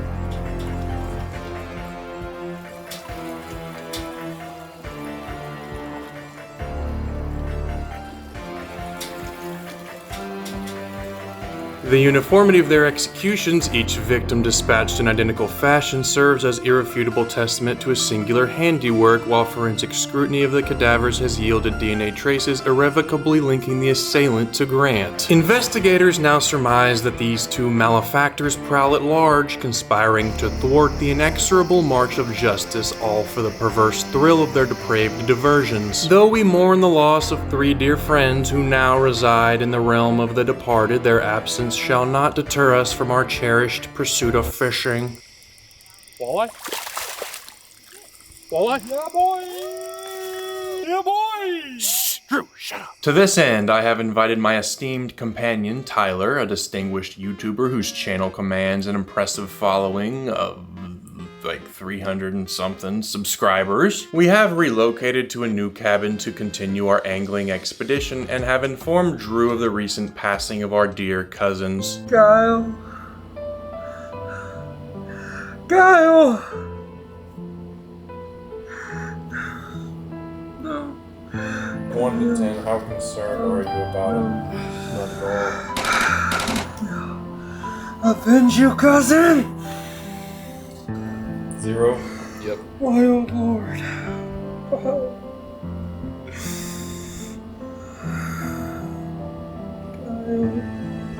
We ate at Norfork Cafe and agreed that these tragic events would not cast a shadow over the remainder of our journey. The locals dine here, as it is the only breakfast venue within a 100-mile radius. I'm probably not even exaggerating with that. Consequently, with no competition, the establishment does not strive for excellence. This is evident when your waitress prioritizes her own lunch over attending to your table. She's on the right. She's just chilling eating a burger. The occurrence of a tragedy does not compel us to allow it to dominate our spirits. Kyle, in his memory, would surely wish for us to savor our meal unburdened by sorrow, just as Hannah and Noah would desire for us to return to the cabin and immerse ourselves in a film free from thoughts of their absence. Since there's a murderer on the loose, I decided to pick up this. I'm gonna have to be concealed carrying this thing. Unlike those idiots in those horror movies, they're so dumb. There's no telling where this guy is. It could be you, it could be Drew. You can't tell nothing. No, you're right. Though I strongly suspect the perpetrator is among us in this very room, their identity remains elusive. I am resolved to leave no avenue unexplored in my pursuit of the truth. It is time to commence a thorough interrogation of Drewbert. How sad are you that our friends are deceased? Very upset. That's why we locking and loading. Makes me suspicious that you're the killer. You know, I could be the killer. I could have killed my cousins and then, you know, I'll be coming for you guys. But chances are, I mean, last night we all slept in this cabin together peacefully and I have this gun. Maybe he's the killer. I'm just minding my business. But I am not the killer, I promise you that. Are you making people here uncomfortable with that gun in your hand? Is anyone uncomfortable? Ignore the gun in my hand when I ask that question. Tyler, is he making you uncomfortable? No. What?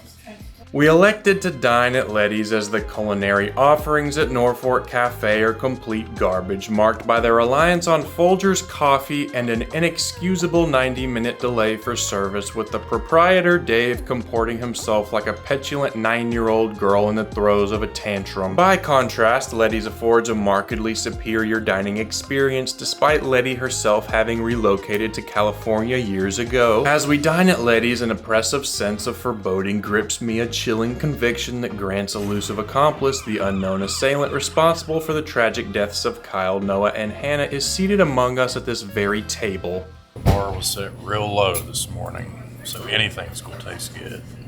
Over dinner, Drewbert regales us with an intriguing tale of Mexican vultures whose purported influence has led their American counterparts to deviate from their scavenging nature and apparently prey upon living creatures. They've learned from a certain type of predator vulture That's from Mexico. That newborn calf tastes pretty good. After a visit to the restroom, we proceed to a coffee shop known as the Rabbit Hole, which to our surprise is actually a gay strip club. Promptly departing from the Rabbit Hole, we resumed our fishing expedition, during which Drewbert managed to catch a whitefish. Hardly a remarkable feat, Drewbert. My grandmother has reeled in more impressive specimens from her minnow pond. What are you upset about that? Nice. Do I jump in here with these waters? Hey,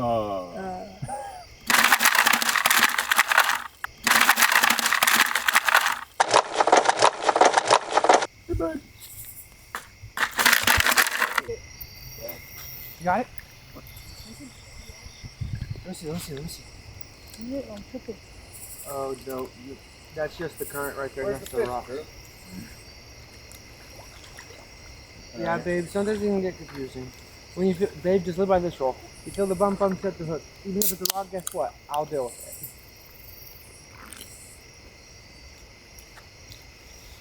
it. That does not taste like root beer. It tastes like nasty. Oh, tastes like an horchata. Doesn't it, Drew? Tastes like root beer float. Tastes like an horchata. Drew, you spilled it on your jersey. Oh, crap. Hey. You got it? You got one? No. Oh, you're wrapped up around the end, ain't you? While Drewbert lounged idly and Jennifer lingered without purpose, I diligently applied myself, casting my line in pursuit of fresh walleye for our evening catch and cook. Walleye fishing. Walleye? Walleye? Yeah, boy! Oh, wait, is that a walleye? I think so, yeah. Yes.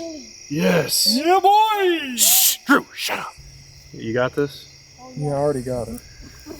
All right. And Dwayne said there was no lake fish in the river. Drew. That was a walleye. Crap, You just broke my line. Didn't Dwayne say there was no lake fish in the river? Yeah, that they moved down. I think he was mistaken. Well, the waters came back up, so they ran a generator for a while.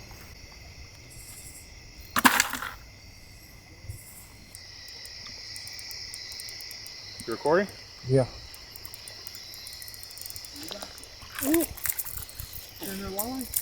Looks like it. Oh yeah. It's a walleye, it's a baby though. Hey, yeah, let's go eat. To the grease, baby, to the grease. Good job.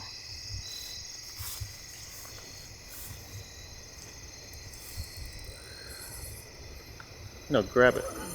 You wanna grab it? I need to get these hooks out. Yeah, let me slide down his spine. One's in his eye. That's gotta hurt. I got it out for him. Oh, put him in there. Should I give him the Bogonski? No, just put him in there. Returning to the cabin near midnight, we savored the walleye, freshly caught less than an hour prior. I inquired of Drewbert. How's the walleye? 10 out of 10. It's good. It tastes really good. Does it taste like fish? Yeah, it does. But you can taste the seasoning on it. It's really good. Perplexed by Jennifer's response, I surmised she may not have fully grasped my inquiry. Fresh walleye, by its very nature, possesses a singularly delicate flavor, wholly devoid of the pungent, fishy essence so often associated with other aquatic fare. I deliberately left the walleye unseasoned, allowing its pristine, delicate flavor to shine unadorned, further underscoring my point that its essence bears no trace of the typical fishy character. Does it taste like fish? Yeah, just the seasoning on it is really good. I did not put any seasoning on it. The seasoning on it is really good. Alright, let's see what all the hype's about. How good could it really be? You're about to see.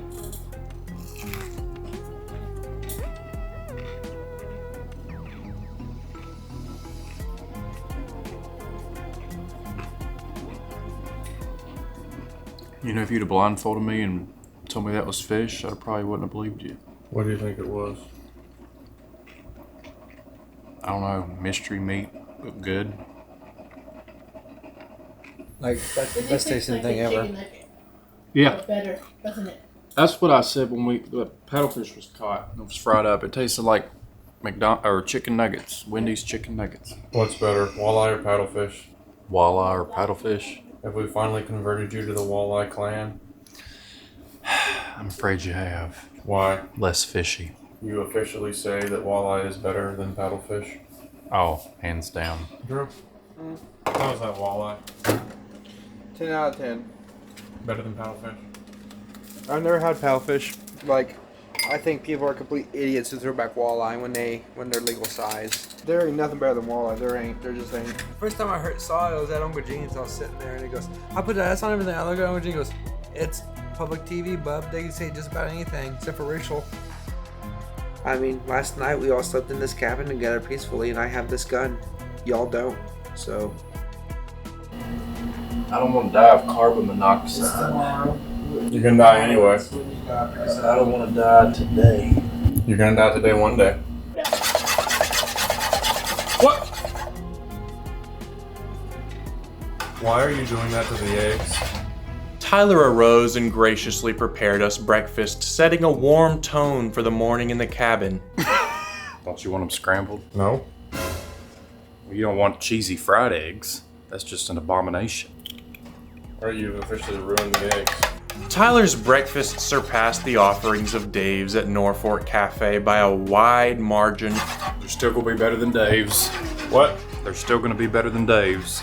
Remarkably, Tyler crafted this meal in 10 minutes, a feat of efficiency that far outstripped the sluggish service of Dave's staff, whose slogan is probably, "Take your time, take your time."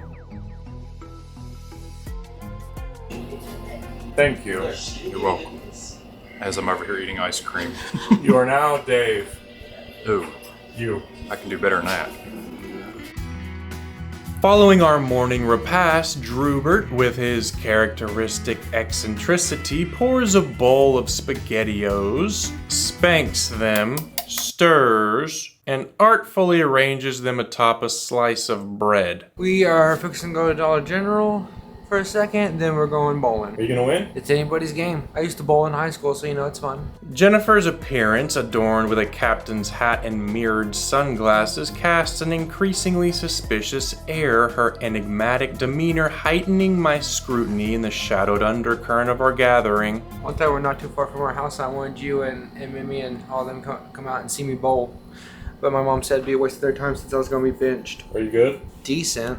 I averaged a 105 or something like that. We ventured to the local hatchery, marveling at the impressive spectacle of outsized fish, and strolled through its gift shop where the eclectic array of trout taxidermy and charming plush toys caught our attention. But not for too long, because then we ventured to Momentum Coffee, browsed the limited edition Momentum Things menu, a clever homage to Stranger Things Season 5, and I selected L's Eggo Waffle Brave, a delightful fusion of maple-infused espresso, steamed milk, and the iconic crunch of an Eggo waffle atop. Tyler, mirroring my choice, orders L's Eggo Waffle Brave as well, and we settle at a table in Momentum Coffee, savoring the maple-infused warmth of our drinks, our lips lingering on the maple syrupy froth of the creamy Brave, each sip a slow, indulgent dance of flavors that teases the senses. As we sip, our minds converge on a pressing matter, devising a strategy to uncloak the killer lurking among us. Perhaps we could orchestrate a subtle trap to provoke their misstep or lure them into betraying their true nature. The path forward demands careful deliberation. Though my suspicions linger on Jennifer, Tyler, or Drewbert, I recognize that intuition alone is insufficient. Facts must anchor my theory to apprehend the murderer responsible for the tragic loss of innocent lives.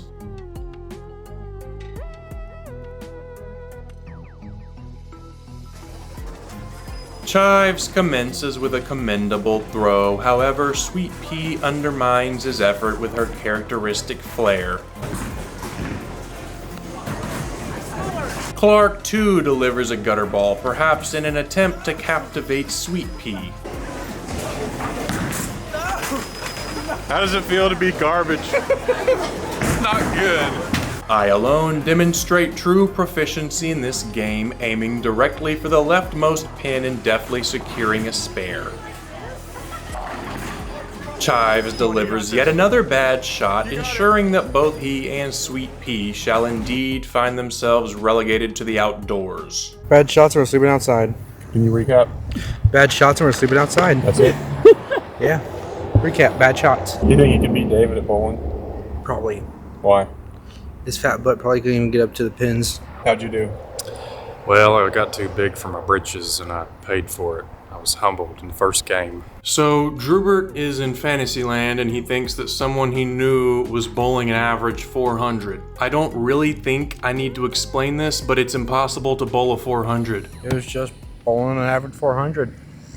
He was talking, bowling about an average 400, and he's like, back in the day before my fry started acting up, I used to lay it down. So after the day's festivities, I just wanted to go down to Dry Run and check it out. Like, really no big deal. I just wanted to look at the trout and stuff because there's pretty big trout in there. And then I go down on the boardwalk and I see a guy with a fishing pole and a bunch of fly fishing gear just sitting there not doing anything. It looked like he was waiting for somebody. And I was like, any luck? And he's like, well, they're not really biting today. And I was like, that's weird that he doesn't have a kid with him. Maybe his kid's going to the bathroom or something. Like, I didn't really think much of it. So I go up and there's a game warden writing this guy a ticket for fishing as an adult in Dry Run Creek. Now this is actually Dry Run Creek. Like, if you're down here fishing caught without a kid, you could probably get arrested. Like, you could be in some serious trouble. But Drewbert decides he needs some valuable information from this game warden who's about to go down to the boardwalk of Dry Run Creek and just ruin this guy's entire life. So what he asks him is if he's walking to the food bank and a bobcat jumps on him while he's walking to the food bank, would he be legally able to shoot the bobcat? And that's where the conversation starts. I missed the first of the conversation, but I've filmed the rest of it. And the game warden thinks Drewbert is a complete idiot. It is the same game warden that gave Kyle and Hannah tickets while David was giving me and Drewbert tickets. Jump on somebody. I can't speak for all bobcats, of course, but I've never seen one that jumped on somebody, and I've been doing this for a long time. I mean, usually you just walk towards them. Normally, I never believed it till there's an old man at church, he told me about it, and I'm like, nah, and I saw his brother's face. I wanted to say it happened. Yeah, you could tell someone got hold of his face. Yeah, I just don't hardly buy that, but maybe. He said he was a squirrel. The squirrel hunt, he got up in a tree looking for a squirrel, and a bobcat was up there. I could see something like that happening, but that's still kind of wild. But anyway, you definitely, you get a depredation permit or a predator control permit on your hunting license, and you can shoot him anytime you want it. Okay. So you just add that free. You got a hunting license? No, I have to buy one. Just get your hunting license and add that free predator control permit on it, and you can I shoot can buy a it. deer license early and just get a predator control permit on it to do it? Yep. All right, thank you. Okay, I was up there.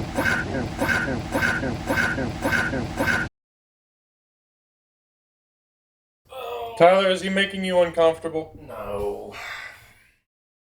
Should I walk to the Y store to get coffee, Tyler? Unless you want me to murder somebody, yeah. That remark was wholly unwarranted, and given the circumstances, I harbored reservations about leaving the trio unattended for even a mere 5 minutes. Nevertheless, I ventured forth as our complimentary coffee, reminiscent of stale Maxwell House, had been depleted. Tyler does not care what the coffee tastes like. He'll drink any coffee. It could be terrible. That's why it was gone. That's why the Maxwell House was gone. I strolled to the shop to get fresh Folgers Classic Roast, a marked improvement over the expired Maxwell House.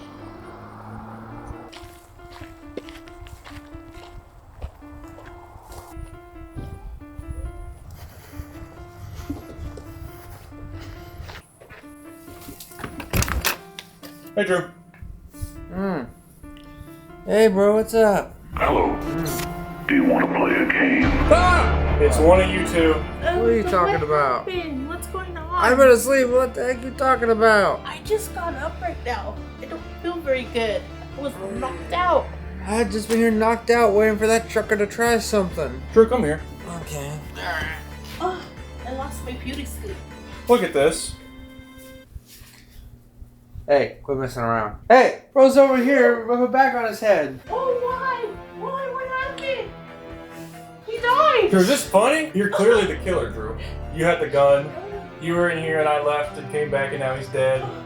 Looks like he committed suicide with a bag. His neck's cracked in 3 places. Are we sure we know this? You better confess. My door's unlocked! No. The killer picked the lock, came in here, took him out. You really think I'm buying that? Oh, it's terrible. You're not off the hook either. You were in here with him. Yeah, My but gun's I was not loaded. asleep. The killer took my bullets in case I woke up during the process. Oh, it's so Where's sad. my bullets? How did that happen? Why was I knocked out? And I don't look like a murderer. I'm just Are a you girl. a secret chiropractor? No, I don't know anything about this cracking people's neck or strangling them. What's up with that? I want to have beauty sleep. Beauty sleep. Drew? That's how he took care of that dumb hoe in California. Drew? You better admit to this crime right now. I don't know what. Dummy did it. That was Our friend is dead because of you. You were either asleep or you Well, did I it. wasn't the one sleeping with a gun on my chest and being here and pretend that you didn't shoot somebody or crack their neck. Why blame me? I'm just a girl. We're gonna get to the bottom of this. How can you blame your own girlfriend? How dare you? Who did it, Drew? Tell me. You were in here. Both of you two were in here. I left. We were asleep. For 5 I minutes. was asleep at least. I left for 5 minutes. Why are you What's just the lying to me because I'm your girlfriend and I didn't have nothing to do with it? But yeah, I had a gun and then the guy gonna kill me. What? What is that? I may be psycho, but not dumb. I'm just your girlfriend. How dare you do that to me? I'm so sad now. I don't want you anymore. Get out. He's here. Who, you? He's a foot. I think it's obvious it's you, Drew. Now just confess. I have nothing to confess. Check it. Call the police. Have his skin checked for fingerprints on his neck. Drew, it's either you or her. My baby would never. Neither would I. I'm not a murderer. I'm not a killer. I haven't killed anybody since the Marines. I had a gun and then the guy. I feel sad that our friend died because that sucks. How can we not hear? Did I turn deaf while I was asleep? I don't know. Drew, wake him up. Lazarus, rise. Drew, you two were in here. I came back. I left for 5 minutes to go to the Y store, and now he's dead. What do you have to say for yourself? You're the one that's lying. You could have went all the way to the store, all the way over there, and come back to the back door while we were asleep. But no, Kane. This is your fault too. What if I didn't know you just left to the store and didn't come back quietly while I was locked out? How dare you? We have narrowed our suspicions to these two. It is patently clear that one of them slew Tyler and, presuming the same culprit, dispatched Kyle and the 2 unnamed victims as well. Hello, police. Yes. I'd like to report a dead body in our cabin. Yes, I don't know the address. I am at the White Cabins down in Zellsville, Arkansas. Yes. Yes, please come quickly. Yes. Okay. Yes. The victim was a friend of mine. Tyler. I don't remember his last name. Yes. Please come quick. Yes. Okay. Thank you. Cover up, eh? Calling the cops on yourself? I'm willing to give fingerprints. Are you willing to give fingerprints? Yes. Because I'm the goodest person in the world. Why would I want to kill somebody? Drew, these murders have got to stop. Yes. I'm saying we get out of here while we can. Arm ourselves and get ready for them suckers. Stop! I'm so sad, but you're gonna make me laugh. It's not funny, but my nerves are kicking in. I just want to laugh, but it's not funny. I'm so sorry, for real. It's not funny. Her conduct bears an unsettling resemblance to that of the Joker, afflicted with a medical condition that compels uncontrollable laughter in the face of death. Such levity in the presence of mortality is far from amusing, and thus I reproach her. Though her reaction may be involuntary, could this absolve her as our primary suspect? Frankly, I yearn to abandon this vexing whodunit entirely and seek solace in the tranquility of fishing. You got this. Real. Real,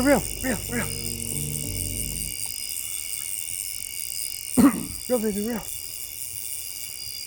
Here he comes. This is a good one. Real faster. Start walking backwards, babe. While reeling. You got this. Oh, I'm hot.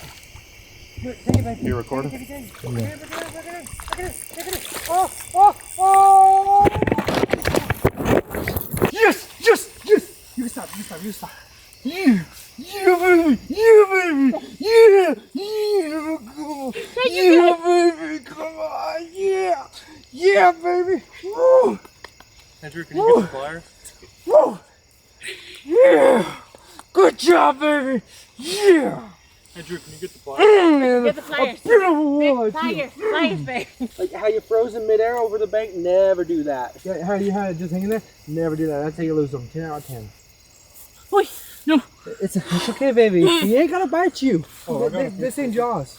You know when I grabbed his, I did a hole with my thumb in his neck. Here, baby, this is your fish, or you're doing it. Yes, this is too big of a fish to let near the water, unless it's like stone dead. Babe, this is a good one. He's not lake size legal, but he's a big one. Yeah. What you got to say, baby? I'm so glad I got my first fish, you guys. I'm so excited. How much do you weigh? It was what? 2 pounds. 2 pounds. 2 pounds, guys. 2 pounds.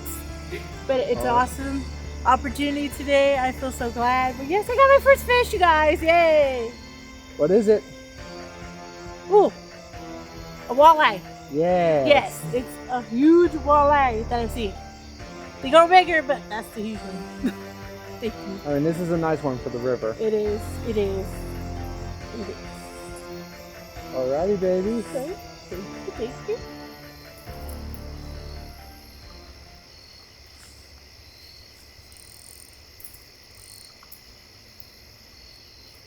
I love you, baby.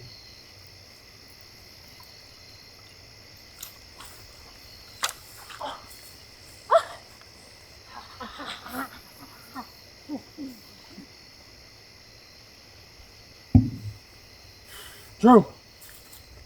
You okay? Drew! Yeah. Oh, that hurt! Oh, she tried to break my neck, dadgummit! Drew! Let's go get this! Come on, let's go get her! She took out my brother, our friends! Let's go get her!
Oh yeah!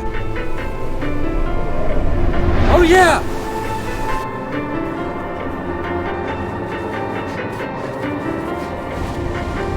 Hello, America. Oh yeah! Oh yeah!